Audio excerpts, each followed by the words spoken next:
Last time I talked about the pupil of the eye in comparison with Black Lives Matter and the movement and all that.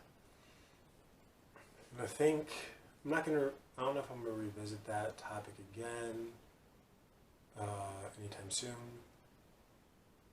I might, who knows? But I'm gonna stick on racial justice, I think, because that's very important to me. I'm kind of comfortable with that. I'm not an expert by any means, but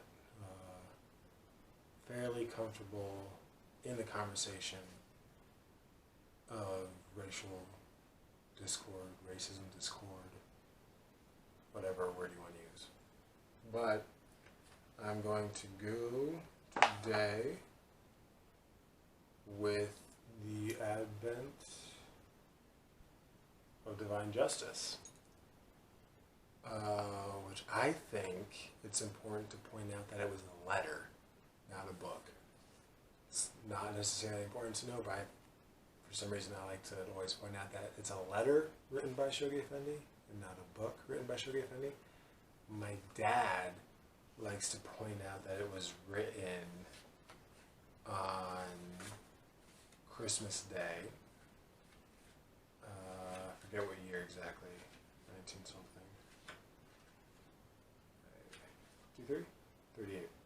December 25th, 1938. So it was a letter written on December 25th, 1938 to the North American believers specifically. I believe every country or grouping of countries got a letter, but the Advent was specifically to North American believers, and in this sense, North American believers, I believe, specifies the Canada and the United States, which are kind of disunified right now. Both. I digress. And it's a bit, there are heftier tomes. This one's not bad though. What I'm going to be, the paragraph I'm going to focus on is, at least in this adaptation, page 60, but paragraph 58. And it falls squarely in with one of the three imperatives, which I could talk about, because those have been stressed to me, so I focus a lot on those, or try to focus a lot on those. But this one's going to focus on the elimination of racial prejudice in one specific aspect of that. And it's one of my favorite quotes. I don't know it that well actually, but I reference it a lot. It comes to mind a lot. I once got really upset during Feast, and instead of lashing out at someone on this topic, I went and grabbed this because I knew I was going to say something wrong or mess something up and push someone away. So, save that situation. What else is there to say going in? I don't know, so let's just do it. Let the white make a supreme effort in their resolve to contribute their share to the solution of this problem. Okay, this problem, that's what I was going to say. I believe in Advent, it says that the greatest issue within the United States, or within North America, I think he fluctuates between North America and the United States, specifically in this one, but the greatest issue within the United States is racial prejudice. Blech. Racial prejudice. And the elimination of racial prejudice is the most racism is America's most challenging issue. And some people have asked if that's still the case today. I think every time it's been asked to the Universal House of Justice, the Universal House of Justice has said, "What do you think?" and shot back with yes. That's my understanding of it. There's a compilation that they just came out with specifically about a month and a half ago, specifically compiling various letters addressing racial prejudice, which you should check out. But, so the most challenging issue in America is racial prejudice, racism.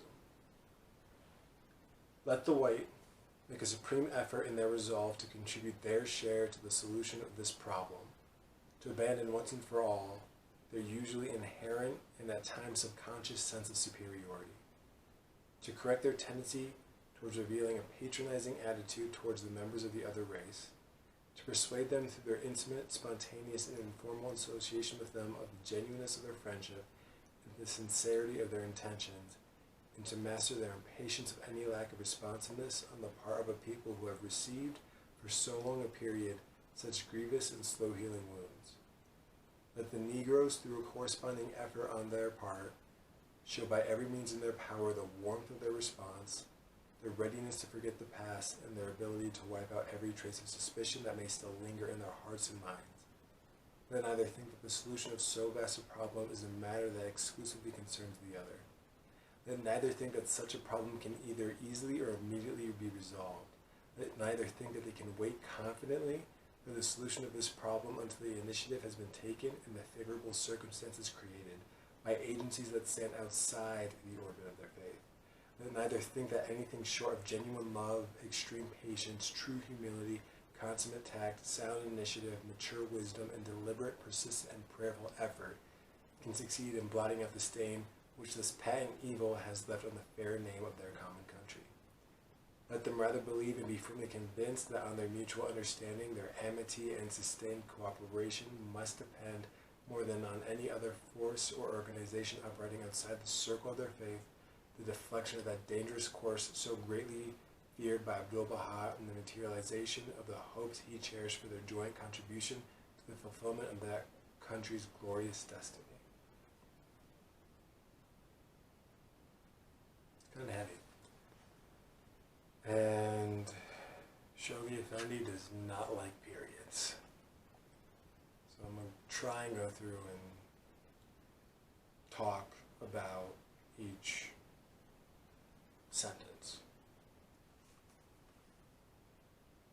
Let the white make a supreme effort in their resolve to contribute their share to the solution of this problem, to abandon once and for all their usually inherent and at times subconscious sense of superiority, to correct their tendency towards revealing a patronizing attitude towards the members of the other race, to persuade them through their intimate, spontaneous, and informal association with them of the genuineness of their friendship and the sincerity of their intentions, and to master their impatience of any lack of responsiveness on the part of the people who have received for so long a period such grievous and slow-healing wounds.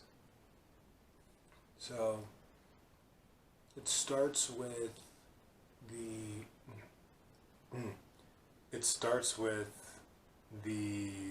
let the white. I don't know if that's necessarily because white people have to make the first move, but I think it helps. White people have to be willing to listen instead of being told that they should listen. Anyways, they're usually inherent and at times subconscious sense of superiority. That's not saying it is assuming you are white, you as a white person's fault. You're as a white person's fault. It is saying that the system in which we live has told you that you are better. If you grow up as a Baha'i, you've been told that we're all equal, and then you go to school the next day and you get told that you are better. You exist in society, you live your life, and you get constantly told that you are better.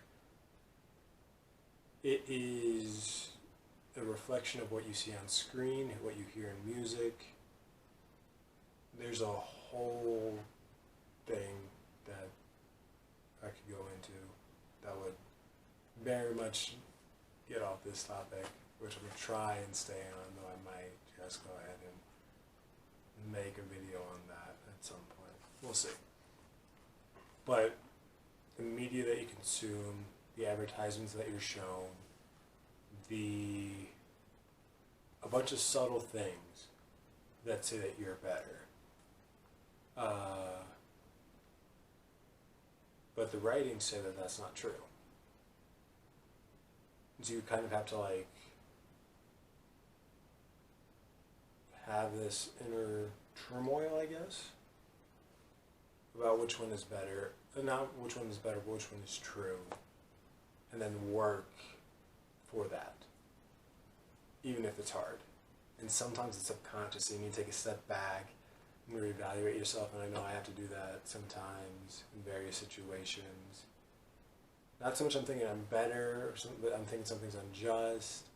I wouldn't be thinking that if I was the one in that situation, or someone will do something that annoys me, but it's just something specific about that person that annoys me, which makes everything that they do annoy me, because if that person over there were to do it, I'd be fine, or if I were to do it, it'd be fine. So you just gotta, and I'm by no means perfect, but you just have to like take a step back and reevaluate. To correct their tendency towards revealing a patronizing attitude towards the members of the other race. That is so much. I'm trying to think of a good example of that. That is, well, we have these issues too. It's not just you.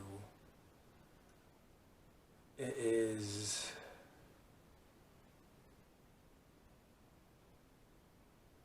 like, I don't want to necessarily go into it, but it's essentially Black Lives Matter versus All Lives Matter.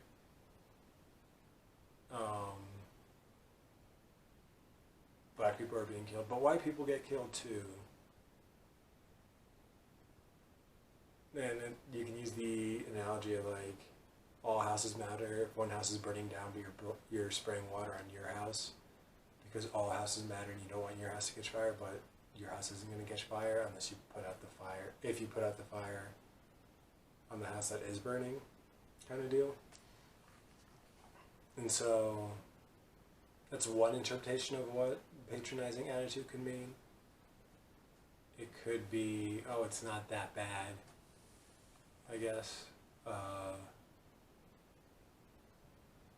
haven't thought too much about that one, but to persuade them through their intimate, spontaneous, and informal association with them of the genuineness of their friendship and the sincerity of their intentions. Persuade them being black people, specifically referenced in this. And so you have to have, what is it? Does it say patience yet? No, it doesn't. They persuade them through their intimate, spontaneous, and informal association with them, the genuineness of their friendship, the sincerity of their intentions. So yeah, I guess you do have to take the first step. You have to, as a white person, you have to try and convince me that you're sincere, that you don't want me to be token, that, and me as a stand-in for all black people, not that I am a stand-in for all black people, I'm mixed. I have vastly different experiences than people who have much darker skin color than me, who are much older than me, who are much younger than me, and growing up in this and seeing all of this that's going on in the world right now.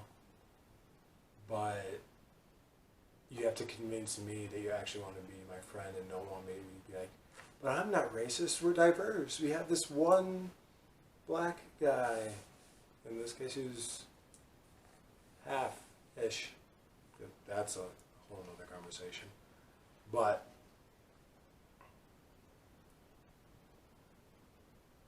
and it has to be spontaneous. You can't schedule me. You can be, okay, when can I fit in my diversity? I don't know. That's a hard one to, I think, to break down. At least for me. It can't be planned.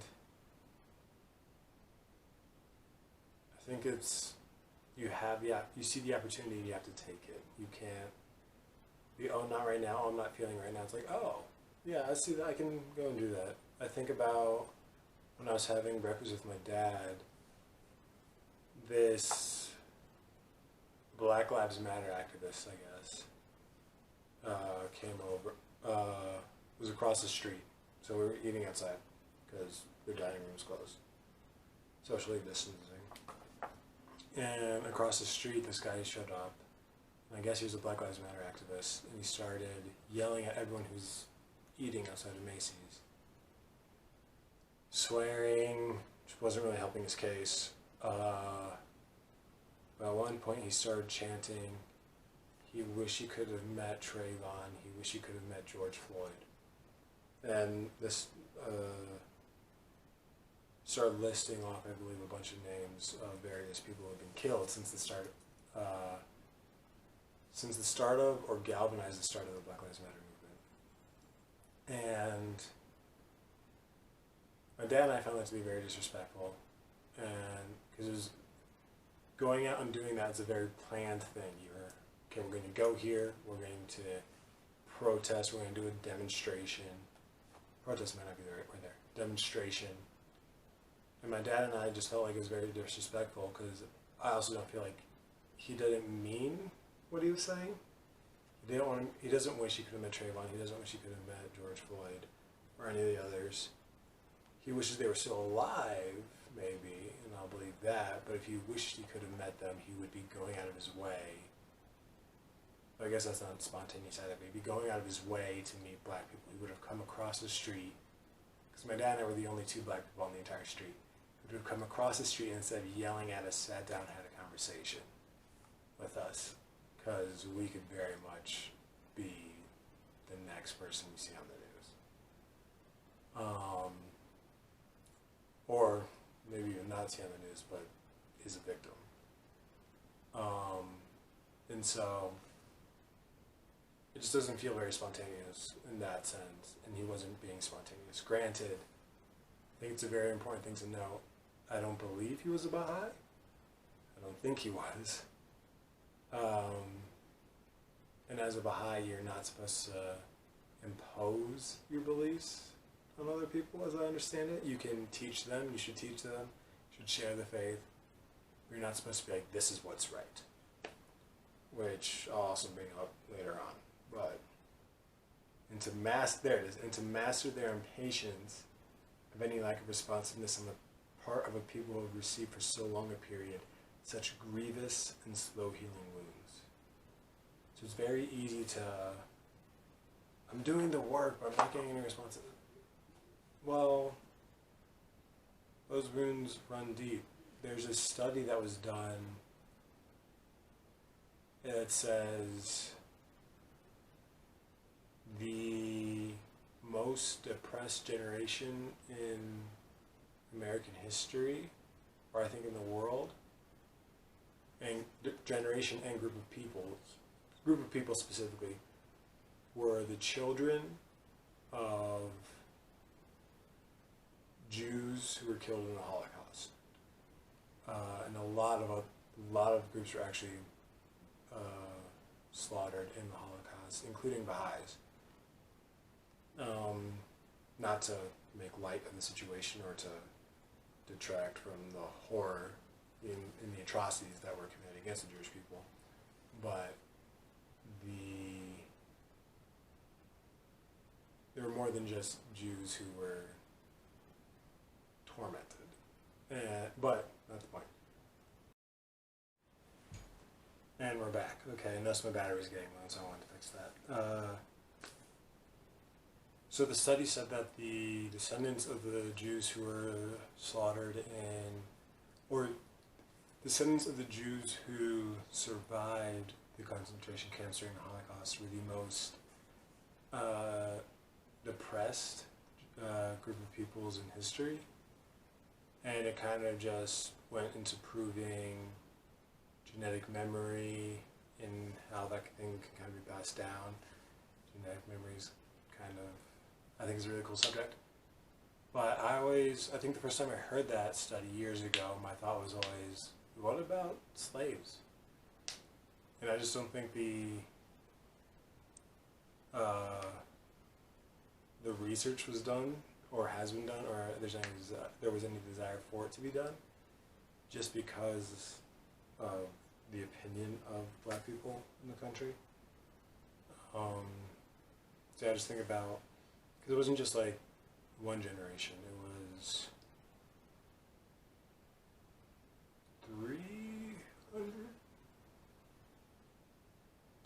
300 years of slavery, maybe. I think I've also heard the word 500, the number 500 thrown around. But within the U.S. specifically, I'm not positive, actually. But so you're dealing with that, and then Jim Crow, and segregation, and the Civil Rights Movement, and all the other stuff that leads up to now. Or leads up to 1938, or still going on in 1938, and still going on now, in my opinion, to a degree, that then you want us to just welcome your kinship with open arms is kind of a lot to ask. So you have to be patient and recognize that these wounds take time to heal, and it can be a long time. And so if you're not necessarily going to get a hug or get invited to the cookout, there's a reason. But like the Negroes, and I want to specify that once again, this was written in 1938, and Negro was the correct applicable term at the time. And so when you read something from Shoghi Effendi or Baha'i, in which I think it references a specific group of people, they use the term that was prevalent at the time, and not necessarily what would be deemed accurate or politically correct today, but it's just kind of the mindset.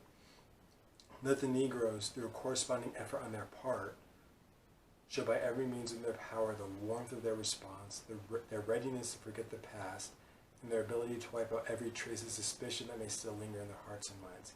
Clearly, I'm still, based on what I just said, I'm still working on some of this. But you also can't expect black people who aren't Baha'is, or any race who aren't Baha'is, to be nice, to put forth the same corresponding effort to show by every means in their power the warmth of their response. You can't expect us to be ready, all black people to be ready to forget. Baha'i should be, but also one of my favorite laws means they don't have to. But that's not an excuse.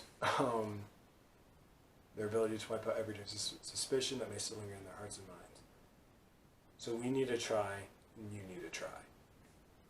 But you can't, if they're not Baha'is, you can't expect them to try. It'd be nice if they did, but you can't expect them. And there are some people who aren't Baha'is, both black and white, who have done amazing work in the field of equality. Let neither think that the solution of so vast a problem is a matter that exclusively concerns the other. And now it brings back full circle to all of them, both of us. We both have to do work. And I can't just be like, oh, it's all your job, and you can't be like, oh, it's all my job. And neither think that the solution is so massive a problem is a matter that only the other one can handle. And neither think that such a problem can either easily or immediately be resolved. It's gonna take time. A lot of people think, okay, I've posted, I've donated, we're done. No. And that's even outside of the Baha'i community.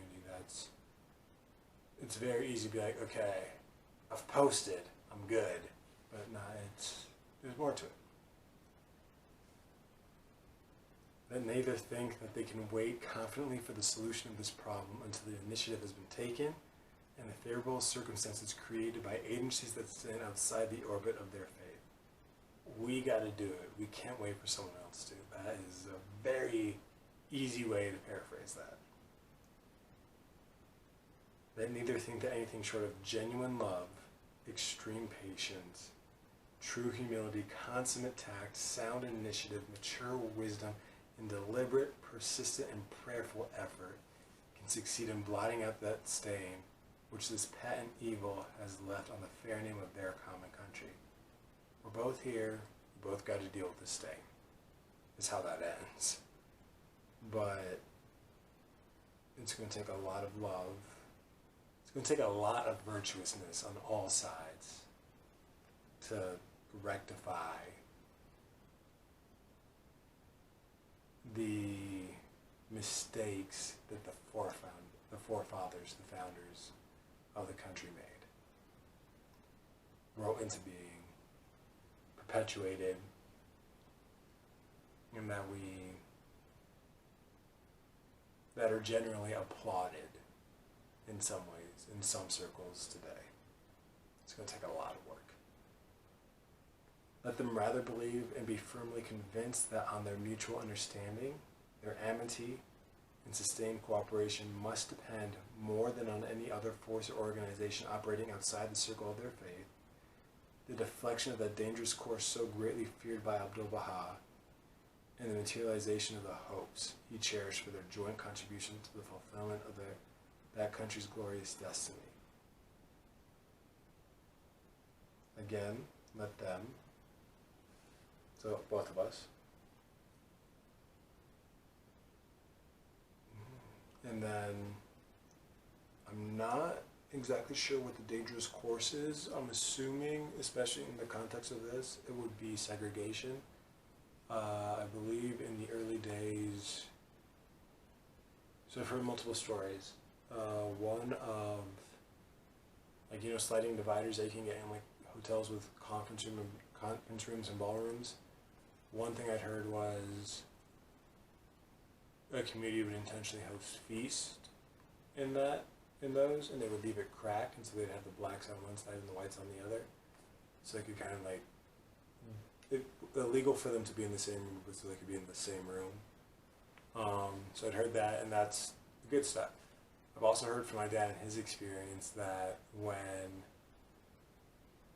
I think this happened one time, but he was at feast or something, and or a holiday celebration, and a bunch of black people started showing up. And now my dad's old, and so the divide was there, and so they would a bunch of black people started showing up, and the black people who were already there and the black people who showed up, they started to get really comfortable, and so they switched into Ebonics, AAVE, African American Vernacular English, which there's a whole other conversation about racism and racial bias and all that. Not that it's exclusionary, but that it's not deemed proper. But so we switched into that and started to scare,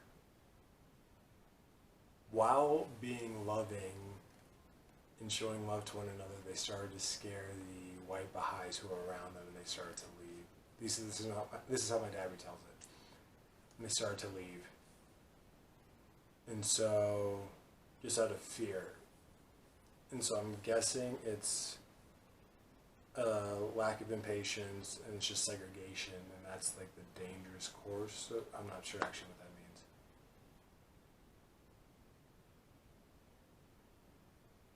There's a lot to unpack there. I really should have done this with someone else.